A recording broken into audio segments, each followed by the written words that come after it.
Alrighty guys, so in today's lecture we're going to be learning about something called a chemical mole and molar mass. But before we do, let's warm up and let's go over looking at chemical formulas for molecules. So here we have a formula for this molecule right here. And what we're going to do is we're going to count up how many of each element there are inside this molecule. Okay, so first we have Al. Since it's a lowercase l, we know that it applies to the A in the front. So we have Al, aluminum, and how many do we have? We have 2 because there's a number 2 behind it. So we have 2 aluminums. Okay, we have a parentheses, and inside the parentheses we have S, and there's no number behind it. If there's no number, it means that there's just 1, and the oxygen, and there's 4 of them. Now they're inside a parentheses, and outside the parentheses is number 3, which means we just multiply everything on the inside by 3. So how many S's did we have in the middle, or inside the parentheses? We had 1, so 1 times 3 is 3, so we had 3 sulfurs. And then we had 4 oxygens inside the parentheses, which means that we do 3 times 4, which is 12 oxygens. So basically what this tells us is that when we have this molecule right here, Al2 parentheses SO4 parentheses 3, this is just one molecule that's all combined together, but it's made up of these elements. So this should be pretty much review. So what we're going to be doing today is we're going to be learning about something called molar mass. Okay, so let me write that out for you. Molar mass. And molar mass is this number at the very bottom of the box for each element on the periodic table. Now I know that we learned how to look at the periodic table at the beginning of the year, but we still have not talked about the numbers on the bottom. These numbers on the bottom are called the molar mass, and this is what we're going to be learning about today. But before we can learn about molar mass, we need to learn about something called a mole. And I know that you guys are, when you hear that word, you probably think of the animal, right? That ugly creature that lives in the ground, the moles. But in chemistry, a mole is not that animal. It's something else. So that's what we're going to be learning about first. Okay, so before we talk about a mole, let's just talk about similar things to a mole. So if you have blank, how many do you have? So these are terms you guys are all familiar with. So if you have 1 dozen of something, how many of it do you have? Okay, this should be pretty easy. When you buy a dozen eggs, how many do you buy? You buy 12. If you have a trio of something, how many do you have? You have 3. If you have 1 pair, that means you have 2, right? So basically these words right here, these units of measurement, dozen, trio, pair, they symbolize different numbers, right? Dozen always means 12, trio always means 3, and pair always means 2. Okay, this is something we're very familiar with. Now, a mole is very similar. Just like how dozen means 12 and pair means 2, a mole also means a very specific number.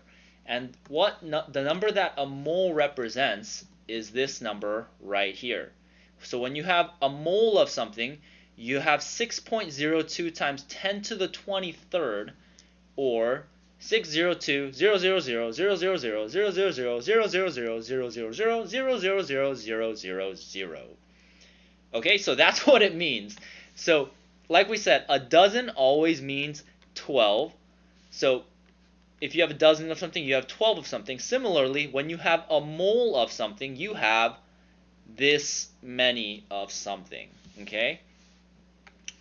So just to further elaborate, let's say that you have a dozen donuts, right? If you have a dozen donuts, that means you have 12 donuts, right? Dozen means 12. If you have a mole of donuts, you have this many donuts. That's what the word mole means. Just like how dozen means 12, a mole means this many. If you have a pair of shoes, pair always means 2. If you have a mole of shoes, you have this many shoes. So this number is called Avogadro's number, not avocado, right? I have a picture of an avocado here, but not avocado's number, but Avogadro's number. And this number, we use it to count atoms because atoms are so small. So when we have things like eggs or donuts, we can use dozen because it's an easy way to count it. But the thing is, atoms are so small that even if you have this many, it's not going to be that much. So let's say you ripped a piece of aluminum foil, right? That's made out of aluminum. And then you crumple it up into a ball. That ball of aluminum is going to have a lot more aluminum atoms in it than this number right here. It's probably gonna be more than 1 mole of aluminum. So aluminum, like piece of aluminum foil, is very small, but even though it's very small, since atoms are so small, you're gonna have so many of them. And that's why we use moles to count them. Because if we try to count atoms by dozens, hundreds, thousands, even billions or trillions, they're so small we still can't count them. So we need to count them a mole at a time, this many at a time. Okay? Which brings us to molar mass. Molar mass is the mass of 1 mole of something. Okay, an element or a molecule. So every single element has a different molar mass. Every single atom, some are bigger, some are smaller, right? Because we learned about the protons and the neutrons and electrons, right? Some atoms are bigger than others. So every element has a different molar mass. So for example, xenon, Xe, has a molar mass of 131.293. This is going to be the molar mass of xenon. Whereas if you look at hydrogen right here, hydrogen, the number on the bottom is 1.01, which means that it has a molar mass of 1.01. All right, so let's move forward. What we're going to do is we're going to look at the molar mass of phosphorus. Okay, and we're going to learn how to write the molar mass of something. So the molar mass of phosphorus, all we're going to do is we're going to go on the periodic table and we're going to look up phosphorus. Phosphorus is the element P, and the number at the bottom of the box is 30.97. Now we learned that we can never have a number by itself. You always have to have a unit of measurement. So what's the unit of measurement for molar mass? Whenever you have molar mass, you always want to use the units grams per mole. So grams per mole. Okay, this is the unit of measurement. Every time you find molar mass, you need to write the number and you need to write the unit of measurement. So what this means is grams per mole. It means that when you have 1 mole of phosphorus, it's gonna weigh 30.97 grams. So we can rewrite this as 30.97 grams of phosphorus equals 1 mole of phosphorus. And if you guys notice, we have an equation, so you guys can probably guess what's coming up, but we'll kind of leave it there for now. This is what it means. So the unit of measurement, grams per mole, just means equals 1 mole. It just means how much does 1 mole of that element or molecule weigh. Alrighty guys, so let's do molar mass, but this time let's do it for a molecule instead of just the element. So in the previous problem, all we did was look for an element. We looked for phosphorus and we said, hey, the molar mass is 30.97 because that's what's written at the bottom of the box. Super easy to do. But now we're going to be doing it for molecules where we're going to have to do a little bit more work. So here we're going to find the molar mass of meth. And meth is made out of these elements. This is the chemical formula for meth. So let's just try to figure out what is meth made out of. So it's made out of C10, so that means there are 10 carbons inside meth.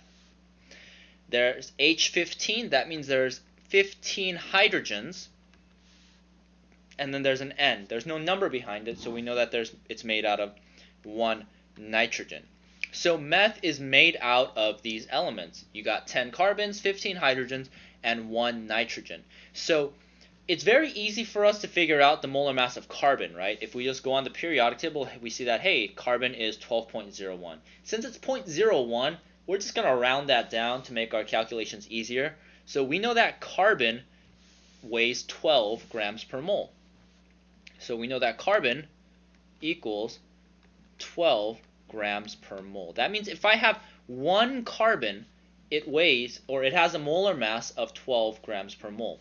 If I have a hydrogen, hydrogen is 1.01. Since it's 0.01, let's round that down. So that means if I have 1 hydrogen, it's going to be 1 gram per mole, right? Because the number on the bottom tells you how much 1 of that element weighs. And then nitrogen is 14.01. Again, it's 0.01, so let's round that down. So 1 nitrogen has a molar mass of 14 grams per mole. So here we have how many of each element we have in meth. We know how much one of each element weighs. We know that one carbon is 12, one hydrogen is 1, and one nitrogen is 14.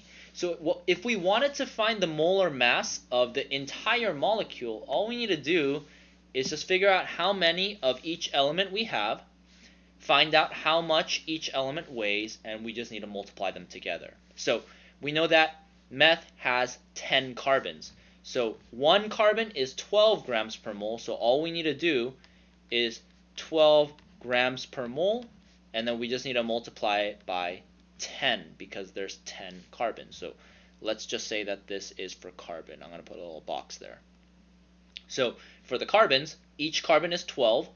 There's 10 of them, so we're going to multiply it by 10. So 12 times 10 is 120 grams per mole. For the hydrogens, we know that each hydrogen is 1 gram per mole, so we're going to write 1 gram per mole. We know that there's 15 hydrogens, so we're going to multiply it by 15. 1 times 15 is 15 grams per mole. And for the nitrogens, we know that each nitrogen is 14 grams per mole.